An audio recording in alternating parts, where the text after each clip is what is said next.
आपण बघतो 1 नोव्हेंबरला जो मोर्चा निघणार आहे त्या मोर्चाची तयारी ठाकरेंची शिवसेना आणि मनसे त्यासोबत काँग्रेस पक्षाकडून केली जाते। आपण बघतो बाळा नांदगावकर असतील, अनिल परब असतील, अरविंद सावंत आणि इतर पक्षाचे नेते हे एकत्रित या सगळ्या मोर्चाचं नियोजन करणार आहेत आणि त्यामुळे मोर्चाचा मार्ग तर ठरत आहे। मात्र मोर्चा हा हिंदू जिमखाना या ठिकाणाहून निघेल, दुपारी 1 वाजता हा मोर्चा निघेल असं कळतंय। आणि या सगळ्या संदर्भात बोलण्यासाठी आपल्यासोबत अनिल परब आहेत। ठरलंय, मार्ग ठरलाय, कारण मार्गावर अजूनही कन्फ्युजन।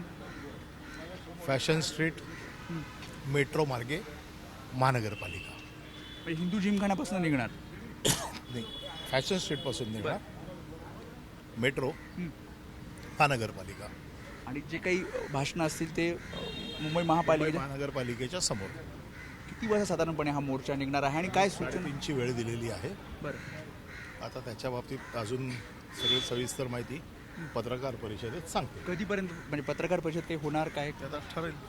त्यामुळे आपण बघतो अरविंद सावंत सुद्धा आहेत, इतर बाळा नांदगावकर सुद्धा आहेत आणि ज्या प्रकारे जसं आता अनिल परब यांनी सांगितलं की फॅशन स्ट्रीटपासून हा मोर्चा निघणार आहे आणि सत्याचा मोर्चा असं या मोर्चाला नाव दिलेलं आहे। आणि आपण बघतो बाळा नांदगावकर, अरविंद सावंत हे आता एकत्रित या सगळ्या नियोजनाची जबाबदारी त्यांच्याकडे आहे आणि त्यामुळे सत्याचा मोर्चा नाव दिलं याला। ते बाहेर आल्याशिवाय मी नाही बोलू। बरं, तयारी झाली, पूर्ण नियोजन झालं झालेली आहे। तुमच्या मतदारसंघात आहे, तयारी झाली आहे की? अतिशय सुंदर तयारी आहे, मस्तपैकी तयारी झालेली आहे। दिशा ठरली, सगळं ठरलं, तर बाकी सगळं पत्रकार परिषदेत शिवसेनेचे नेते, मनसेचे नेते, काँग्रेस, राष्ट्रवादी सर्व पक्षाचे नेते सांगतील। त्यामुळे एक पत्रकार परिषद आयोजित केली जाणार आहे ज्यामध्ये हा मोर्चाचं नेमकं नियोजन कसं असणार आहे हे सगळं सांगण्यात येईल। आणि आपण बघतो सर्व नेते एकत्रित पाहणी करतायत आणि मार्गसुद्धा त्यांनी आता ठरवलेला आहे।